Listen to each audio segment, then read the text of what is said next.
ये पवित्र शारदीय नवरात्रे, जिसमें भगवान शिव की पवित्र 5 दिवसीय शिव महापुराण की कथा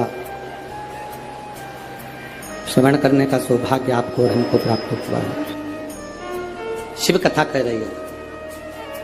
ऋषिवर ने अपनी धर्मपत्नी रेणुका से पूछा, तुम कच्चे घड़े में जल कैसे लेकर आ जाती हो? रेणुका ने कहा, स्वामी, इस घड़े को मैं जब बनाती हूं, पहले शंकर भगवान के शिवलिंग का निर्माण कर कर उसकी पूजन कर लेती हूं। उसके बाद जो मिट्टी बचती है उससे मैं घड़ा बना लेती हूं। घड़े का निर्माण कर कर मैं उस घड़े को लेकर शंकर भगवान के शिवलिंग को स्पर्श करा देती हूं, छुला देती हूं।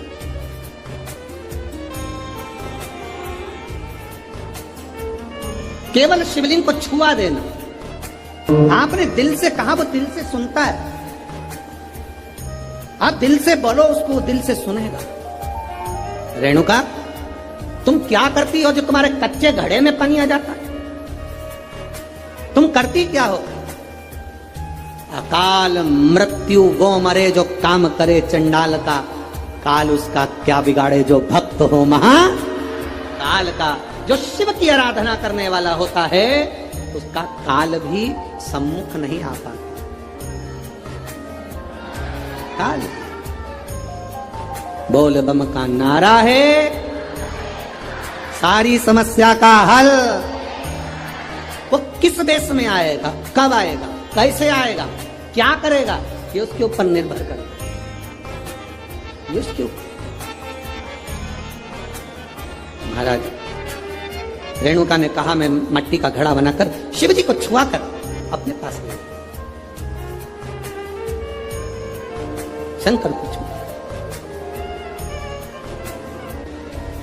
देवी जी की स्थापना होती है। तांबे का, पीतल का, स्टील का, मिट्टी का कौन सा घड़ा रखते हैं? काय का रखते हैं? मिट्टी। काय का घड़ा रखते हैं? मिट्टी का। कभी कोई तुमसे पूछे कि पूजन में मिट्टी का पात्र, मिट्टी का घड़ा, मिट्टी का हंडा, मिट्टी की मटकी क्यों रखी जाती है? यदि कोई तुमसे पूछे तो तुम्हें उत्तर देना है, ये मिट्टी का हंडा, मिट्टी का मटका, मिट्टी की मटकी कलश में रेणुका माता के नाम से रखी जाती है, जो अखंड सौभाग्यता प्रदान करती है। देवी कोई सी भी हो, तुम्हारी कुल देवी कोई सी भी हो, तुम किसी भी देवी के मंदिर में जाओ, किसी भी देवता के मंदिर में जाओ, कहीं पर भी स्थापना हो, कहीं पर भी विराजित हो, कोई भी हो, पर मिट्टी का जो मटका रखा है, मिट्टी का जो हंडा रखा है, मिट्टी का जो कलश रखा है, मिट्टी का जो भाव रखा गया है, मिट्टी का जो सुंदर कलश रखा गया है, वो जो रखा वो रेणुका माता के नाम से। वो रेणुका माता के नाम से। महाराज रेणुका, तुम करती क्या हो कि तुम इस कच्चे घड़े में जल लेकर आ जाती हो? कच्चे घड़े में जल क्या करती हो तुम जो ये कच्चे घड़े में जला जाता है?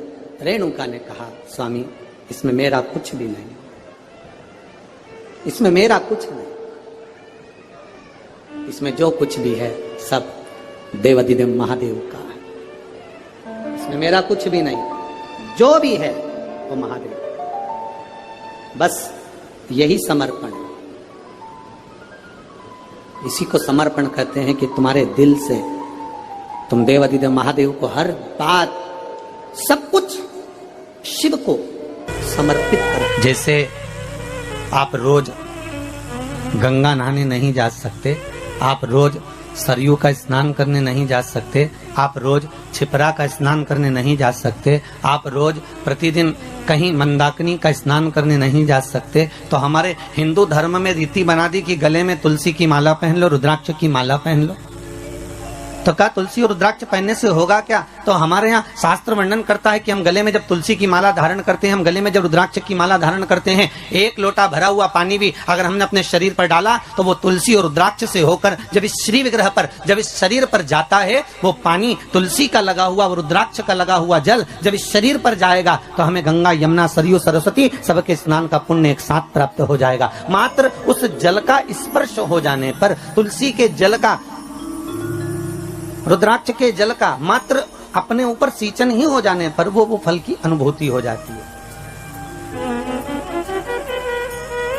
वो फल प्राप्त हो जाता है।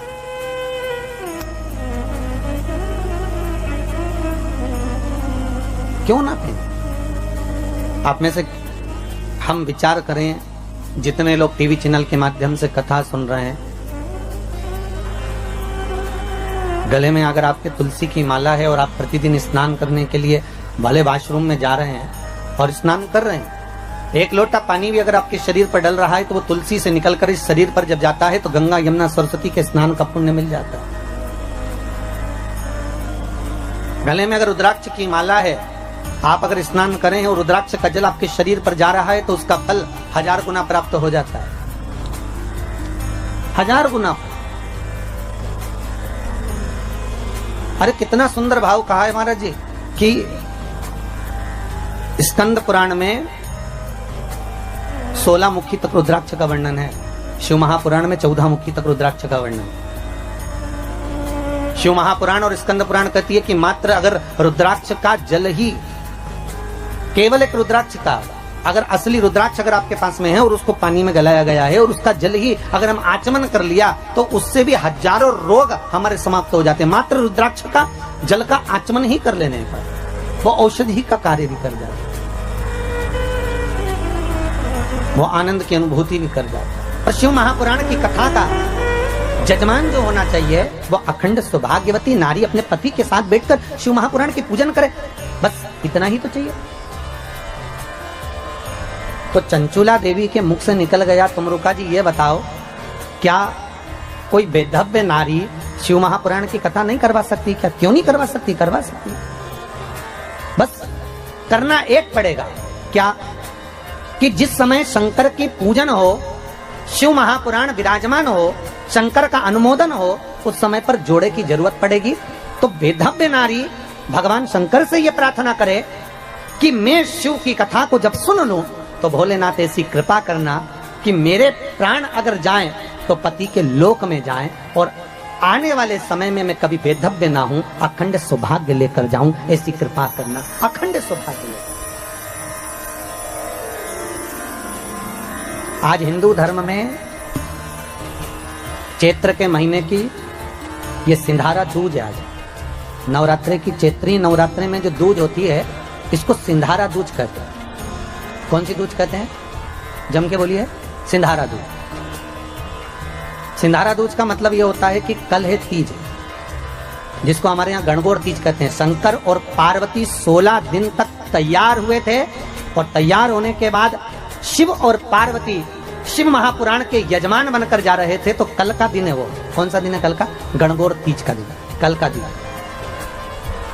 चैत्र के महीने में जो शुक्ल पक्ष की तीज आती है, वो चैत्री नवरात्रि में जो तीज की तिथि होती है, उस दिन शंकर और पार्वती शिव महापुराण के यजमान बनकर कथा सुनने के लिए गए थे। 16 दिन तक पार्वती और शंकर का श्रृंगार होता है। उसमें से आज का दिन सिंधारा दूज का होता है। क्यों सिंधारा दूज कहते हैं? सिंधारा दूज का मतलब क्या है? क्यों हिंदू धर्म में सिंधारा दूज मनाई जाती है? किस लिए? आज पूरे भारत की भूमि पर कई माताएं हाथ में मेहंदियां लगाती हैं, चूड़ियां पहनती हैं, सुंदर चुनरी पहनती हैं, माँ ब्रह्मचारिणी का पूजन करती हैं, माता का आराधना करती हैं। सिंधारा दूज, उसका कारण केवल इतना सा है। सिंधारा दूज का मतलब यह होता है कि चंचुला देवी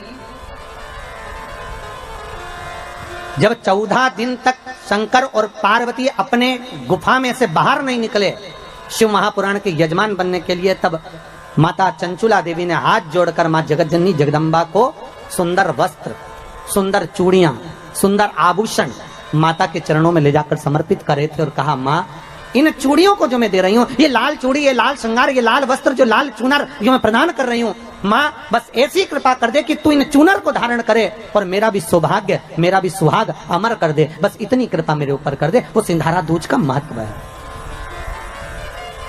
वो सिंधारा दूज का महत्व।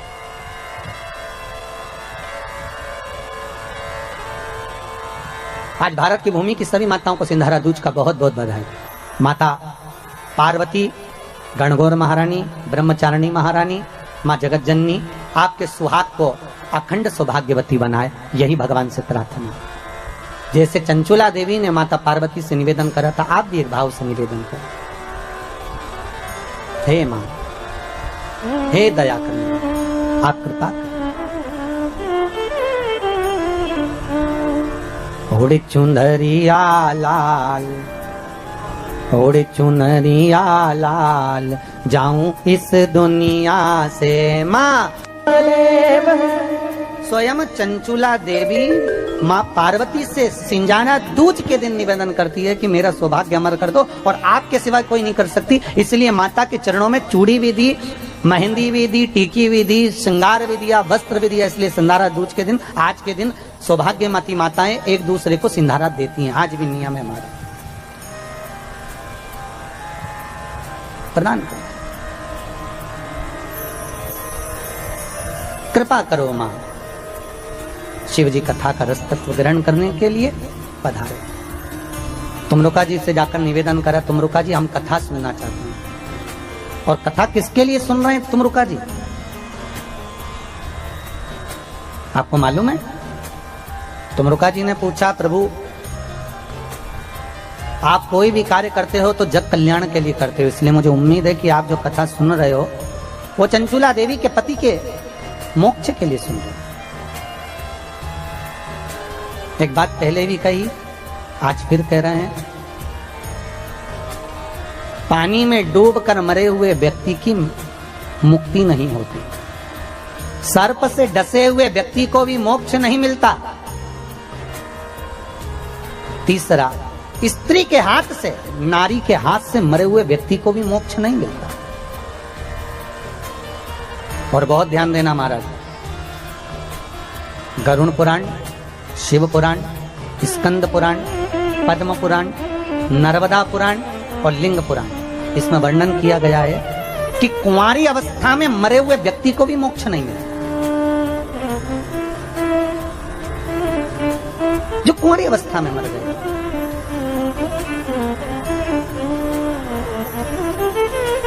बहुत ध्यान देने वाली कथा है, बहुत ध्यान देने।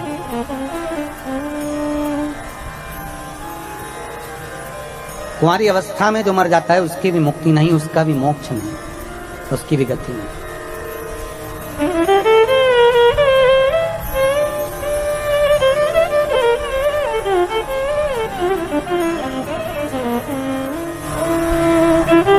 पर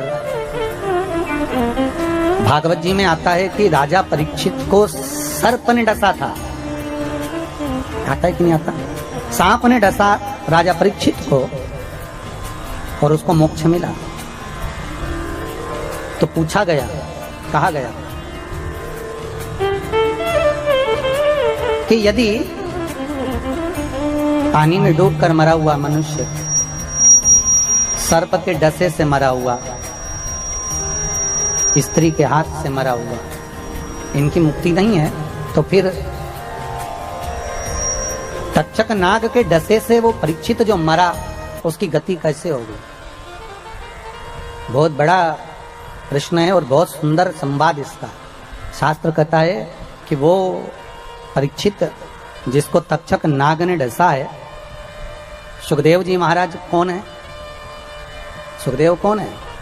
जिन्होंने शंकर भगवान माता पार्वती को अमर गुफा में बैठकर अमर कथा श्रवण करा रहे हैं। एक कोटर में तोते का अंडा गिरा हुआ है और वो तोते का अंडा भीतर बैठे बैठे अमर कथा सुन रहा है। वो तोते का बच्चा, जब पार्वती को निंद्रा लग गई तो तोते के बच्चे ने हुंकारा भरा। वो तोते का बच्चा, उसको मारने के लिए शंकर जी दौड़े तो वो तोते का बच्चा व्यास जी महाराज की धर्मपत्नी बीठिका की गर्भ में जाकर बैठ गया। तो तोते का बच्चा जो शुक है, तोते के बच्चे को कहते हैं शुक, और व्यास जी की पत्नी के गर्भ से जन्मा इसलिए कहलाया देव। दोनों को मिला दो तो हो गया शुकदेव। तो वो शुकदेव कोई दूसरा नहीं है। वो शुकदेव कौन है? तो शिव महापुराण की कथा कहती है वही शंकर का एक अंश, वही शिव का एक अंश सुखदेव के रूप में, जिसने अमर कथा को श्रवण कर रखा था। वो सुखदेव बैठकर राजा परीक्षित को श्रीमद् भागवत कथा का रसास्वादन करा रहे थे। जब पूरी कथा सुखदेव जी ने सुना दी, अंतिम क्षण बचा, अंतिम क्षण, पूरे स्कंद जब पूरे हो गए,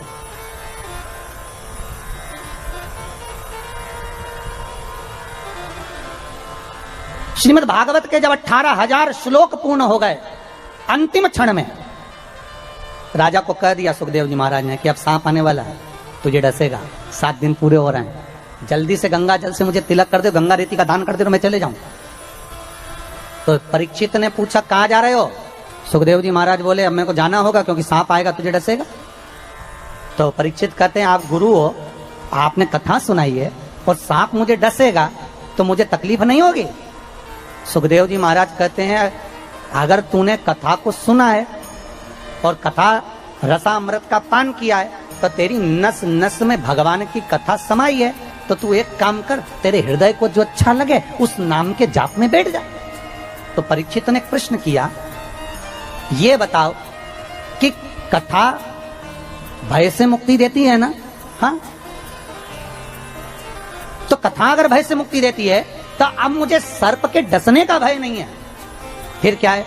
तो भगवान से सुखदेव जी महाराज से राजा परीक्षित कर रहा है, बस बात इतनी सी है कि जब वो सर्प का जहर मेरे शरीर में जाएगा तो मेरे शरीर की रोमावली में कृष्ण समाया होगा, क्योंकि मैंने भागवत सुनी है तो मेरे शरीर में कृष्ण बैठा होगा। बस निवेदन इतना है, वो जहर मेरे कृष्ण तक ना पहुंचे, उसको रोकने का कोई उपाय बता दो। तब सुखदेव जी की आंख में जल भर गया और सुखदेव जी ने राजा परीक्षित से कहा कि अब तू शिव का स्मरण करना प्रारंभ कर दे। और परीक्षित के मुख से शंकर का जब नाम निकला, तक्षक डसा पर जहर उस कृष्ण तक पहुंचने नहीं दिया। इसको कहते वात्सल्यता, इसको कहते प्रेम, इसको कहते स्नेह, इसको कहते करुणता, इसको वात्सल्यता, इसको प्रेम, इसको करुणता कहते, इसको स्नेह। भागवत जी में आप लोगों ने सुना होगा, और सुना वहां तक होगा जहां तक भागवत जी में वर्णन है। पर देवी भागवत में सुखदेव जी और राजा परीक्षित का कुछ संवाद बड़े सुंदर सुंदर दिए गए महाराज। कभी योग लगे तो आप लोग देवी भागवत को उठाकर कभी पढ़ना, तो उसमें बड़ा सुंदर संवाद मिलेगा कि परीक्षित आखिरी में पूछ रहा है कि मुझे भय नहीं है मरने का, भय केवल एक बात का है कि जिस कृष्ण की कथा को मैंने सुना है, जिस कृष्ण के चरित्र को मैंने श्रवण करा है, वो कृष्ण मेरी रोमावली में समाया है, वो उस कृष्ण तक, इस तक्षक नाग के जहर को मुझे पहुंचने नहीं देना। बस इतनी कृपा कर, वो ना पहुंचे।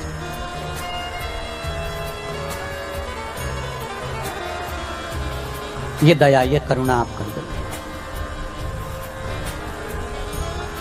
शिव महापुराण की कथा कहती है 3 तरह से मरे हुए व्यक्ति को मोक्ष नहीं। सर्प का डसा, पानी में डूबा, स्त्री के हाथ से मरा, और गरुड़ पुराण में एक और बात लिखी है, कुंवारी अवस्था में मरा हुआ। पर शिव महापुराण की कथा कहती है, एक संवाद बड़ा सुंदर है, जिस समय पर भगवान शंकर ने ब्रह्मा जी से कहा कि तुम सृष्टि की रचना करो, और सृष्टि की रचना ब्रह्मा जी से पूछा कि सृष्टि बनाना कैसे। भगवान ने अपना स्वरूप का जो दर्शन कराना था, उसके पहले ब्रह्मा जी से कह दिया कि आधे पुरुष बना दो, आधे स्त्री बना दो। पुरुष और स्त्री, हाँ, आधे पुरुष बनाओ, आधे स्त्री बनाओ। ब्रह्मा जी ने पूछा पुरुष और स्त्री कैसे? तो भगवान शंकर ने कहा एक काम करो, अगर एक पुरुष बना रहे हो तो एक स्त्री बनाओ, 2 पुरुष बना रहे हो तो 2 स्त्री बनाओ, अगर 2 पुरुष हैं तो 2 स्त्री, 1 पुरुष है तो 1 स्त्री बनाओ। ठीक है, आधे आधे दोनों को बना दो। अब ब्रह्मा जी ने जो सृष्टि का निर्माण करा तो उन्होंने पुरुष और स्त्री को मिला के बना दिया। तो भगवान विष्णु और भगवान शंकर दोनों भ्रमण करते करते पृथ्वी पर आकर देखे तो क्या देखा कि चारों तरफ किन्नर ही किन्नर नजर आ रहे थे। जब किन्नरों को देखा तो भगवान विष्णु को तो हंसी आ गई।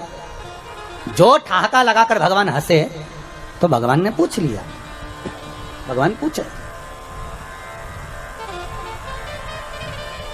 शंकर भगवान ने पूछा, क्यों नारायण, क्यों हंस रहे हो?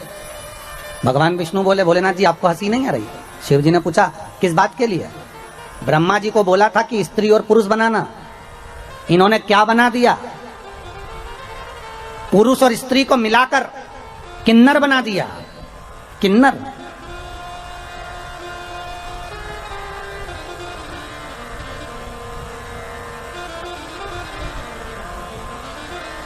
भगवान शंकर भगवान विष्णु को देखकर आंखों में जल भरकर बोले, रे नारायण, आपने ब्रह्मा की बनाई हुई सृष्टि पर हंसा है। शिव कहते हैं, सुनो ए नारायण,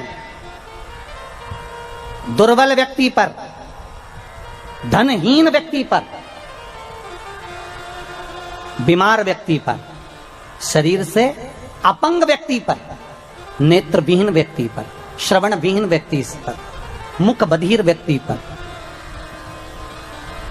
शरीर से कष्ट भोग रहे व्यक्ति पर अगर कोई व्यक्ति हंसता है